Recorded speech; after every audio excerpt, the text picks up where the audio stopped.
I'd like to talk about this problem, and the reason for that is it holds a pretty interesting constraints of finding a linear solution with a constant space complexity, and also to mark this, let's say, record of reaching 100 consecutive daily challenges.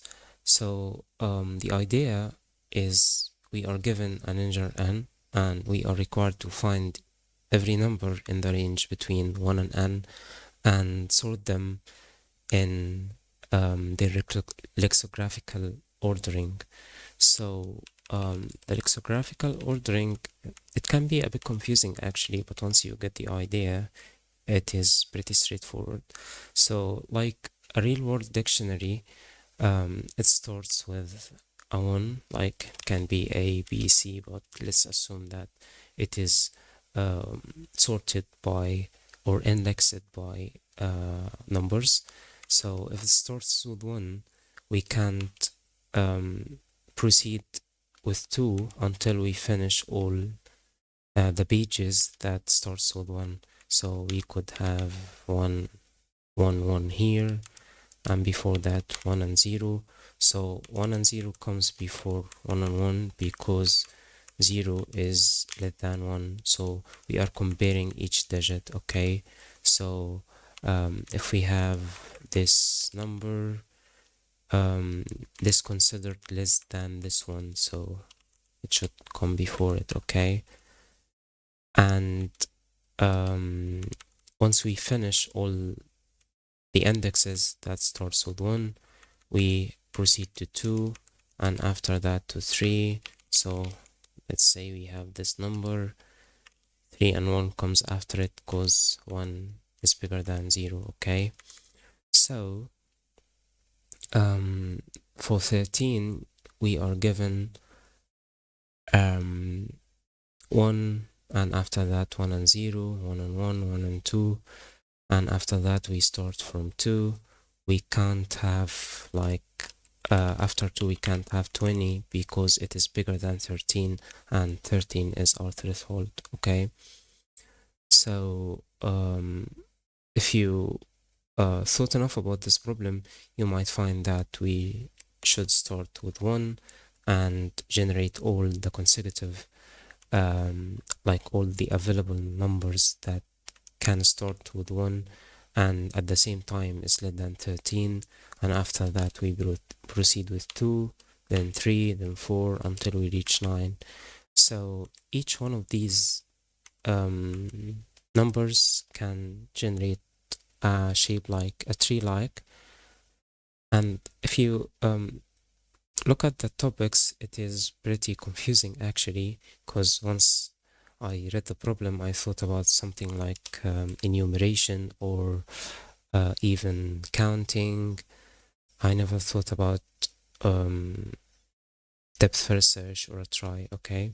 So the intuition behind that is each number generates a tree-like shape, so 1 should be followed by all its like,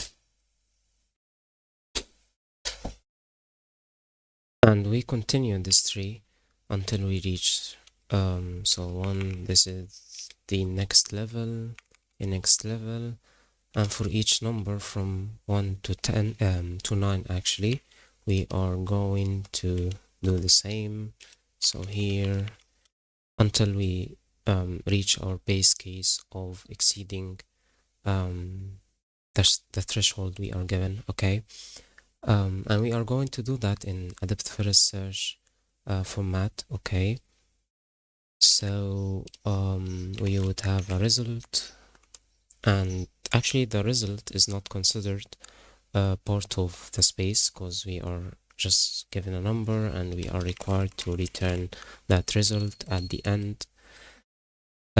So for generating each one of those trees, we are going to iterate from 1 to 9 and generate the numbers given an argument of a start, okay? And for this generate numbers function, we are going to have our base case, which is either we find the solution, which is the length of our result is equal to the given input.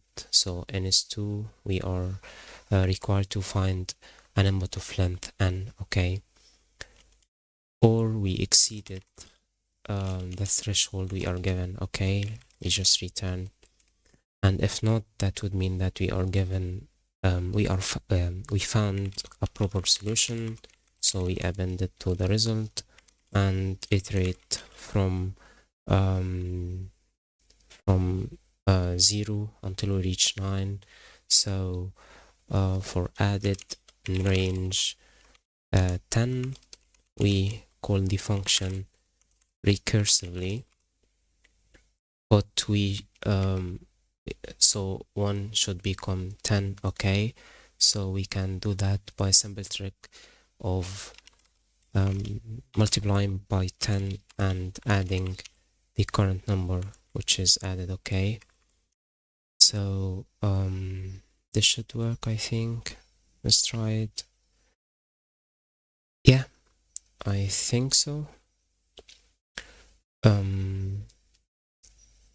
Yeah, it works. It's not the best efficient solution. There is an iterative solution, but I find it more convenient in this form of a depth first search.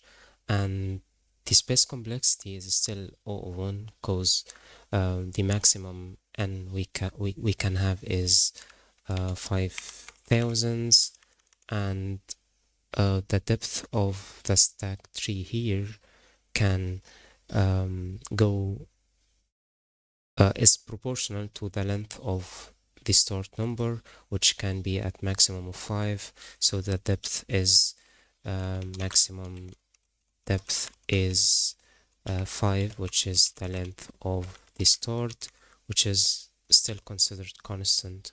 Okay, so I advise you to try to solve this question in an iterative manner. And yeah, that's it. Thank you.